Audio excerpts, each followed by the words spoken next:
let's dive into something I think a lot of you are wrestling with out there. It's your own spiritual journey and how that kind of intersects with what it means to be a man in today's world. Yeah, definitely a lot to unpack there.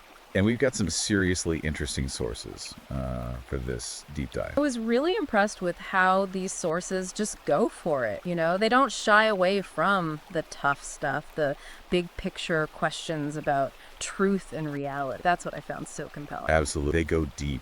And one of those big ideas they tackle right off the bat is this whole red pill thing. Right. Now, everyone's heard that phrase from the Matrix, but how does that translate to real life? Like, what does it mean for guys, especially in the married red pill community, which I know a lot of our listeners are part of? Well, it's about choosing to see, the world for what it is, even the parts that are hard to look at, even the parts that challenge those comfortable narratives we've been given. And I think in the context of marriage and relationships, the red pill lens is encouraging men to step back and question those assumptions.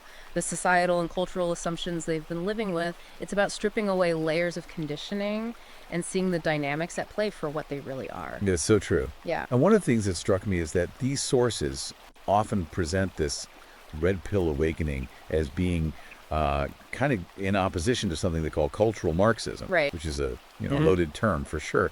So how are they using it in this context? Yeah, it's a complex concept. Very much so. But the way these sources use it, it's basically describing a set of ideologies that they believe are working to break down those traditional values. They see it as this force that's seeped into everything. Media, education, our legal system, and they argue it's subtly changing societal norms in a way that, from their perspective, is undermining both masculinity and genuine spiritual understanding. But it's super important to say here, we're simply laying out the ideas, not endorsing any specific political view. We're just trying to give you the unvarnished perspective from these sources. We're staying neutral. Yeah, absolutely. Just unpacking it. So it sounds like this red pill perspective encourages men to question not just their relationships, but the very systems, the belief systems that shape their lives. Precisely. And as they're questioning, these sources really push for a reliance on rational thought. They emphasize critical thinking. Don't just blindly accept what you're told. Question in everything. Right. Seek out evidence and use logic to arrive at your own conclusions. That's a huge theme running through all of this. But isn't there a danger in getting too hung up on rationality? Especially when you're talking about spirituality. I mean, where does intuition fit in? The symbolism, all those aspects that aren't so easily, put under a microscope. That's a great point. And actually, the sources address that directly. Okay. They're not saying you should reject intuition or symbolism, but they suggest that your intellect can help you understand and interpret those things better. Okay. Think of it like this, maybe. Reason, it's like it can lead the path, yeah, but intuition is what guides you along it. I like that. It's about finding that balance. Absolutely. Now, we can't talk about a masculine perspective on spirituality without talking about this idea of the divine masculine. Right. This phrase that comes up all the time. But what does it really mean in this context? Well, the sources, they present the divine masculine as like an embodiment of these core principles. Okay. Strength, courage, and yeah, even that rationality we were just talking about. But, and this is important, it's not about being, aggressive or dominant. It's about cultivating those qualities within yourself as you move forward on your spiritual journey. And how does that relate to the divine feminine, which the sources also touch on? Are those two forces at odds? Not at all, actually. They're like two sides of the same coin. Oh, interesting. The divine feminine, it represents these principles like intuition, nurturing, that sense of holistic well-being. Good. And both energies, the masculine and the feminine, they're both essential for a balanced and truly fulfilling spiritual experience. So it's about integrating both those aspects within yourself, the masculine and the feminine, which, if I'm understanding correctly, is kind of what this whole red pill journey is all about. Yeah. A more holistic understanding of who you are. Absolutely. And that brings us to another fascinating idea that the sources really dig into, synchronicity. That idea that I know a lot of people in the red pill community are fascinated by. Those little coincidences, those things that happen that make you wonder if there's a deeper meaning, some kind of pattern at play. Yeah, exactly. Carl Jung, the famous psychologist, he believed events could be connected not just by, cause and effect, but by meaning. And these sources get into some pretty compelling examples of synchronicity. Like there's this story about a man who, through a series of seemingly random events, he ends up finding this deeper spiritual understanding. Wow. It's pretty wild. It makes you wonder if those, those seemingly random things that happen to us, maybe they're not so random after all. Maybe they're like little signposts, Yeah. guiding us along the way. That's an interesting way to think about it. Yeah, but then how do we learn to recognize those signs? How do we interpret them? That's something I'd love to get into as we go deeper with these sources. Yeah, for sure. We'll definitely come back to that. But for now, maybe we should shift gears a little and look at the more practical side of things. The sources talk a lot about the role of rituals and discipline in spiritual growth. So how do those fit into this whole red pill perspective? Well, from what I'm gathering, it seems like they see rituals as a way to carve out that sacred space in your life, like a way to step outside of the everyday grind and connect with something deeper. And discipline is what allows you to actually show up for that connection consistently. That's a great way to put it. They use examples like meditation or sweat lodge ceremony, and they really emphasize how powerful those rituals can be, how they can lead to self-discovery and transformation. Right. And discipline in this context, it's not about being rigid or punishing yourself. No, not at all. It's about making choices that align with your spiritual goals, even when they're hard. That's exactly it. It's about aligning your actions with your aspirations. And they draw these parallels to figures like the Buddha, whose commitment to meditation led him to profound enlightenment. It's about that level of dedication. Right. But even with the best intentions, the sources acknowledge that this path to enlightenment, or whatever you want to call it, it's not always easy. Right. It's definitely not a walk in the park. They talk about obstacles and challenges that come up, particularly for men who are trying to navigate a world that can feel hostile to their masculinity. Absolutely. They point to these societal pressures to conform. Right. The fear of being judged or, ostracized for not fitting in. And even just the difficulty that a lot of men have in processing emotions in a healthy way. It's a lot to unpack, and we'll definitely dig deeper into those challenges later on. For sure. But before we move on, I'm curious, what's really resonating with you so far from everything we've talked about? I think for me, it's that emphasis on taking responsibility. Like the sources are really pushing men to own their spiritual journey, question the narratives they've been given, and actively create a life that aligns with their values. I agree. And it's clear that this journey requires a balance, reason and intuition, honoring the masculine and the feminine within yourself. Absolutely. It's a journey of self-discovery. It's about breaking free from those limiting beliefs. And ultimately, it's about becoming the best version of yourself. Well said. Okay, we've covered a lot of ground here. We have. But this is really just the beginning of our exploration. There's so much more to unpack in these fascinating sources. I'm really looking forward to diving in deeper. Me too. But for now, let's leave you with a question to chew on. Okay. How can you apply the principles we've talked about today? This idea of questioning, seeking truth, embracing both the masculine and feminine. How can you apply that to your own unique path? It's a great question to ponder. It is. And we'll be back after a quick break to explore that even further. As we were going through these sources, one thing that really jumped out at me was how they connect personal growth with a deeper understanding of creation itself. Oh, interesting. Yeah, like they seem to be saying that if we can grasp how the universe came to be, that's a key to understanding our place within it. It makes you think, doesn't it? Like where we come from, the forces that set everything in motion. It's got to inform who we are and how we move through the world. Exactly. And what I found fascinating was how they delve into both the biblical creation story in Genesis and the scientific Big Bang theory. Right. And they actually highlight some pretty interesting parallels between those two seemingly very different narratives. I've always thought of those as being, completely opposite viewpoints. Yeah, I think a lot of people do. So how do they reconcile them? Well, instead of presenting them as mutually exclusive, they suggest looking at the underlying themes. Okay.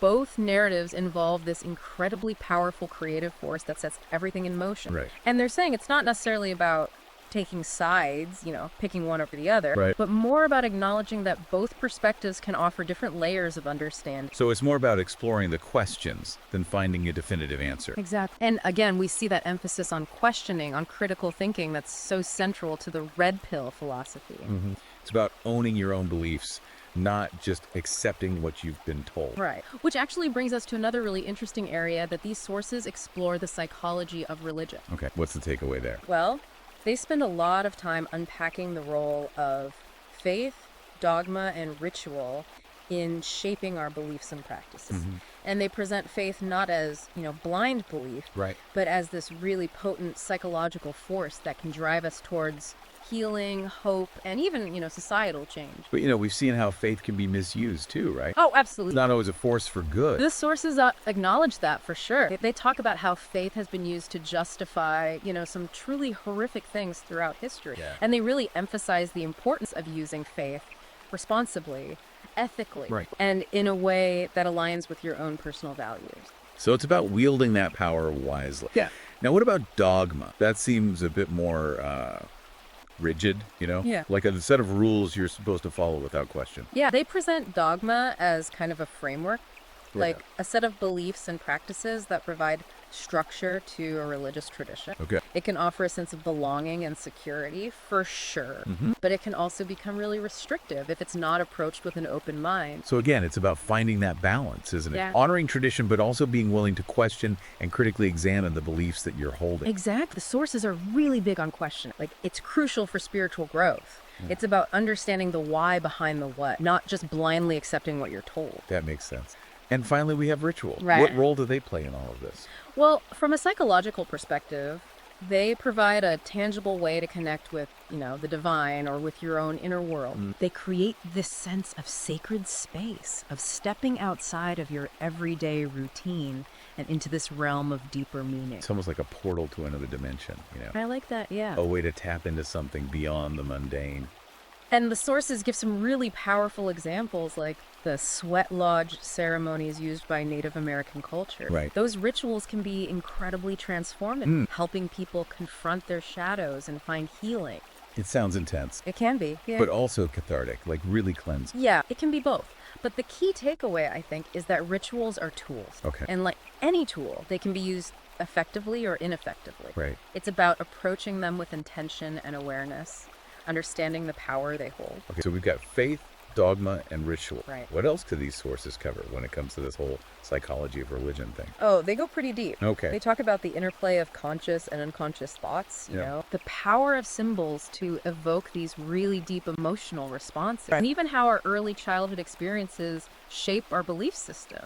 It's fascinating stuff. Yeah, it seems like our subconscious plays a much bigger role in our spirituality than we realize. Absolutely. And the sources suggest that tapping into your unconscious through things like dream analysis or meditation, Right. that can unlock some really profound spiritual insights. It's like opening a door to a whole other world within yourself. Exactly. But maybe let's shift gears a bit here. Okay. Another big topic these sources tackle is free will and its role in spiritual growth. I mean, that's a question philosophers and theologians have been wrestling with forever. Oh, yeah, for centuries. And what's interesting is that they don't offer any easy answers. Sure. They explore different viewpoints, determinism, the idea that everything's predetermined, Right. Bullism, the idea that free will exists within certain limits. That's a lot to wrap your head around. I mean, does free will even exist? Or are we just playing out a script that's already been written? That's the million-dollar question, right? And the sources don't claim to have the definitive answer. Okay. But they do emphasize that regardless of where you stand on the free will debate, taking responsibility for your choices is essential. So even if your choices are limited, you still got to own them. Exactly. And that brings us back to that red pill idea of personal responsibility. Right. It all comes back to that. Yeah, it's about recognizing that you have the power to choose how you respond to any situation, even if you can't control the situation itself. It's about being an active participant, not just a passive observer. That's it. And bringing this back to the masculine perspective, the sources seem to suggest that rationality plays a particularly important role for men in their spiritual growth. Okay. How so? Well, they challenge this idea that spirituality is purely an emotional or intuitive realm. They argue that reason and logic are vital, especially in a world where, from their perspective, cultural Marxism promotes a more emotional, less rational way of looking at things. So it's about using your intellect to kind of cut through the noise. Yeah, That exactly. see through the manipulation, the propaganda, whatever might be clouding your judgment. That's a great way to put it. And they draw examples from different spiritual traditions. Okay. Buddhism, Catholicism, where logic and reason are a big part of understanding those teachings. Right. It's not about blind faith, but about using your mind to engage with those concepts. But doesn't that risk making spirituality too dry, too intellectual? It's a valid concern. Yeah, where's the room for intuition and feeling? Well, the sources are clear that rationality shouldn't replace those things. It should complement them. It's about finding that sweet spot where reason illuminates the path And intuition guides your steps along the way. Right, okay. Now, you mentioned cultural Marxism earlier. Yeah. How does that tie into this emphasis on rationality? Well, the way they see it, cultural Marxism, as they define it, is this force that's trying to undermine reason and logic. Okay. And instead, it promotes this worldview based on feelings, victimhood, Right. and a rejection of traditional values. So from their perspective, it's directly opposed to this rational, self-responsible approach to spirituality they're advocating for. So it's like a battle of ideologies. Yeah, you could say that. They argue that by really embracing rationality, men can resist those influences and stay clear-headed. Okay. Think for themselves. Right, reclaim that agency. Okay, that makes sense. Now, we've talked a lot about the red pill and the divine masculine, but these sources also mention the divine feminine. Mm-hmm. How does that fit into this predominantly masculine approach to spirituality? Well, I think it's important to remember that these concepts aren't about gender roles. Yeah. The divine masculine and the divine feminine, they represent these fundamental principles, energies that exist within all of us, Right. regardless of our biological sex. So it's not about being a man or a woman, but about embodying both of those energies. Exactly. The divine masculine might be associated with strength, action, rationality, that sort of thing. Right. But the divine feminine encompasses intuition, nurturing, receptivity. Mm-hmm. And the sources really stress that finding a balance between those two is essential. It's about integrating both sides of yourself to become more whole. Exact. And they suggest that this is especially important for men. Okay. In a world where traditional masculinity is often, under fire, Right. it's not about rejecting the feminine, Mm-hmm. but about honoring both aspects of your being. It's about embracing the full spectrum of human experience. That's a great way to put it. Okay, I think we're starting to get a clearer picture of what this red pill, this masculine path, looks like. Yeah, but how do you actually walk that path? What are the steps? How does this translate into action? That's a great question, and it's something we'll definitely explore in the next part of our deep dive. But for now, I'll leave you with this thought. The sources suggest that this path is a journey of self-discovery, Okay. of confronting your shadow self, Right. integrating reason and intuition, and ultimately embodying those principles of strength, courage, and resilience that are often associated with the divine masculine. It sounds like a hero's journey, It does, doesn't it? a quest to become the best version of yourself. Exact. But as we've discussed, it's not a journey without its challenges. Right, and we'll delve into those challenges Will. and how to overcome them Yeah. in the next part of our deep dive. Stay tuned. Okay, so we've really been unpacking some heavy stuff here. Yeah. Creation narrative, psychology of religion, this whole idea of free will and responsibility. Mm-hmm. It's clear these sources are really advocating for a hands-on approach to spiritual growth, Yeah, very active. especially for men. Right. They're challenging men to, step up and own their lives. Their spiritual journey. It's not about just waiting around for enlightenment to hit you. It's about creating the conditions for it. And a big part of that seems to be this idea of discipline, Right. which, not always the most fun word. Yeah, it can have some negative connotations, for sure. People think of restriction, punishment, Mm-hmm. but in this context, it's presented as something totally different. Yeah, it's about making choices Right. that align with your spiritual goals, even when those choices are tough. It's about choosing long-term growth over, that instant gratification, Exactly. putting in the work even when it's hard. Right. And they give some really good examples, like, the Buddha. Yeah. His commitment to meditation is what allowed him to reach enlightenment. Right. Or even like Steve Jobs. Oh, interesting. His focus and discipline were legendary. Yeah. And that drove his success, both personally and professionally. It's like they understood that real freedom comes from mastering yourself, and discipline is the key to that. Yeah, I think that's a great insight. But it's important to remember that discipline in this context isn't about becoming, some rigid, unfeeling robot. Right. The sources talk about finding balance. Okay. Creating a structure that supports your growth but doesn't stifle your creativity. It's about finding a rhythm that works for you. Oh, A sustainable approach to spiritual practice. Yeah, and it might involve trying different things, experimenting with different techniques, rituals, Right. different ways of connecting with yourself and with something bigger. It's like designing a personalized training program I like that. for your soul. Yeah, a soul workout routine. Exactly. Yeah. And just like with any good training program, consistency is key. You hear that a lot, right? Consistency. Oh yeah, all the time. But what does that actually look like when we're talking about spiritual practice? That's a good question. It's about showing up regularly, even when you don't feel like it. Making those practices a non-negotiable part of your life, like brushing your teeth Okay. or eating breakfast. You just do it. So it's about creating a habit, a routine that's just ingrained in your day-to-day. Exactly. And that consistency, the sources emphasize this, that's what allows for real progress. It's the small daily actions over time Right. that lead to big changes. It's like compound interest, Yeah, exactly. but for your soul. It's about trusting that even when you don't see those immediate results, the work you're putting in now, it's planting seeds that will grow. Right. But life happens, It does. What about when things get crazy and you just can't stick to that routine? The sources talk about that too. They stress the importance of being flexible. Okay. It's okay to adapt your practices, Right. It's not about being rigid, Right. dogmatic. It's about balance between discipline and adaptability. So it's about being kind to yourself. Yeah. Life throws curveballs. It does. It does. And you're not going to be perfect all the time. And that's okay. You can always get back on track. Right. You can always come back to it. It's a journey, not a destination. Right. Exactly. Yeah. But with all the different spiritual paths out there, Right. how do you know which practices to be consistent with?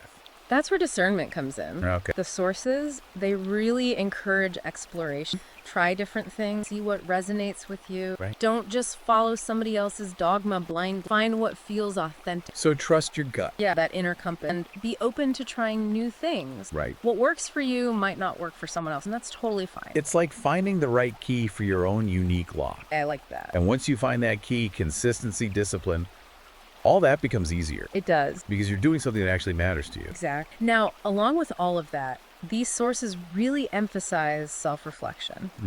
Why is that so important? Well, it's about taking that time to really look inward. Okay. Examine your thoughts, beliefs, your motivations. Yeah. It's like holding up a mirror to your soul. Yeah. And seeing yourself, honestly, the good and the bad. It's about facing those shadow parts of yourself. Exactly. And that can be uncomfortable. Oh, for sure. You might not like what you see, Right. but the sources really drive home the point that that confrontation is essential. Okay. It's about integrating those darker parts of yourself, not denying them. It's like shining a light into those dark corners. Yeah. And realizing, hey, it's not as scary as I thought. I love that. And they suggest different ways to cultivate that self-awareness, like journaling, meditation, even therapy. Right. It's about creating space for quiet contemplation, for that honest self-assessment. Taking inventory of your soul. Exactly. And it's an ongoing process. Yeah, it's not a one-time thing. As you grow and evolve, new layers will be revealed. It's like peeling back the layers of an onion. Sometimes you cry, but ultimately, it's freeing. Right. Now, along with self-reflection, they also talk about finding meaning and purpose. Okay. Why is that important for a spiritual journey? I think it's about connecting to something bigger than yourself. Whether that's a spiritual tradition, a community, a cause. Right. It's about figuring out your place in the grand scheme of things, what you're here to contribute. That's a great way to put it. And the sources suggest that that sense of purpose is like fuel for your growth. Okay. It gives you direction, motivation, a sense of belonging. It's like having a compass Yeah. to guide you through all the ups and downs. Exactly. And it's not always a fixed point either, that sense of purpose. Right, it can change. It can evolve as you do. To stay open to new possibilities, Right. let your purpose unfold. And recognize that meaning and purpose can be found in the everyday stuff too. It's about finding the sacred in the ordinary. Beautifully said. And that's something you can cultivate through practices like mindfulness and gratitude. So shift your perspective. See the world with wonder and appreciation, even when things are tough. Exactly. That shift in perspective, it can be incredibly powerful. Okay, well, we've covered a ton of ground here. We have. It's been a really fascinating look at this whole red pill perspective. Yeah. The masculine path to enlightenment and all the different tools and practices that can help along the way. What are some of the key takeaways for you? I think for me, it's that reminder that we're not just passengers. You know, we have the power to choose, to act, to create the life we want. And that includes our spiritual growth. It doesn't just happen. It's something we have to work towards. I agree. And these sources really provide a roadmap, a set of principles and practices that can help men navigate this journey with more clarity and purpose. Right. They emphasize discipline, consistency, flexibility, self-reflection, and the importance of finding meaning. It's about becoming the hero of your own story. Love that. And on that note, I want to leave you with a final question to ponder. What one small step can you take today to move closer to your own vision of enlightenment? What practice, ritual, insight has really resonated with you? It's a great question to think about. It is. Remember, even the smallest step can make a difference. It's about building momentum, creating a ripple effect. And if you're looking for even more insights, be sure to check out the book that inspired this whole deep dive. Yeah, definitely. You can find it on Amazon Kindle and Google Play Books. It's a goldmine of wisdom, for sure. Until next time, keep seeking, keep growing, and keep believing in the power of transformation.